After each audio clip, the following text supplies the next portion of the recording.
আসসালামু আলাইকুম, welcome viewers. আশা করি সকলে অনেক ভালো আছেন। যে যেখান থেকে আমার এই ভিডিওটা দেখছেন সবার আশা করি অনেক ভালো লাগবে। অনেক রিকোয়েস্টের একটা ভিডিও।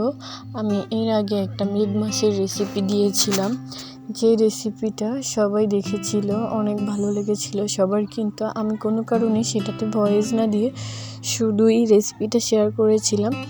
তো আজকে আমি এখানে সব কিছু একদম টিপস সহ ডিটেলস বলে দিব। তো শুরু করি ভিডিওটা। প্রথমে আমি একটা কড়াই দিয়ে দিয়েছি, কড়াইয়ের মধ্যে দিয়ে দিয়েছি গরম পানি, মানে পানি দিয়ে দিয়েছি। পানিটা একটু গরম হলে এর মধ্যে আমি মাছ দিয়ে মাছটাকে ধুয়ে নিব।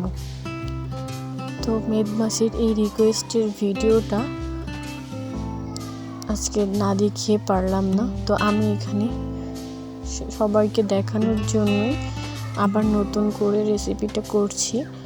তাই তো এখানে আমি 4 পিস মাছ নিয়েছি, এটাকে ভালো করে ধুয়ে নিচ্ছি গরম পানি দিয়ে। তো এটা গরম পানি দিয়ে ধোয়ার পরে গ্যাসটা অফ করে আমি এতে তেল দিয়ে দিলাম। তেলটা দিয়ে তেলটা গরম হয়ে যাওয়া পর্যন্ত অপেক্ষা করব। তেলটা গরম হয়ে গেলে আমি দিয়ে দিব 2 চা চামচ রসুন বাটা, 2 চা চামচ পেঁয়াজ বাটা।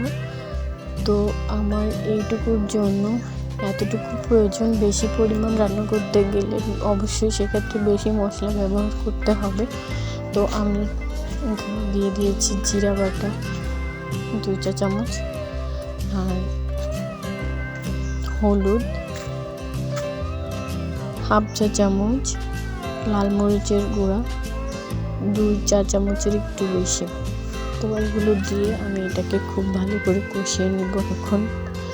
তো কষিয়ে নেওয়ার পরে আমি এর মধ্যে মাছটা দিয়ে কষাবো। তো তার আগে আমি খুব ভালো করে কষিয়ে নিচ্ছি, নেড়ে চেড়ে কষিয়ে নেওয়ার পরে এর মধ্যে মাছটা দিয়ে দিয়েছি এবং সাথে আলুটাও দিয়ে দিয়েছি।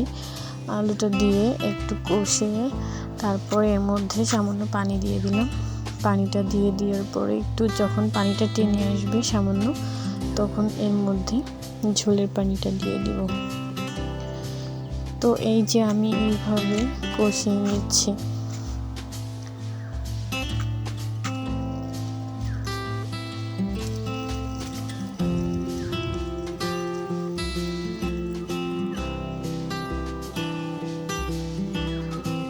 তো এবার এর মধ্যে আমি 2টা এলাচ আর একটু দারচিনি দিয়ে দিব।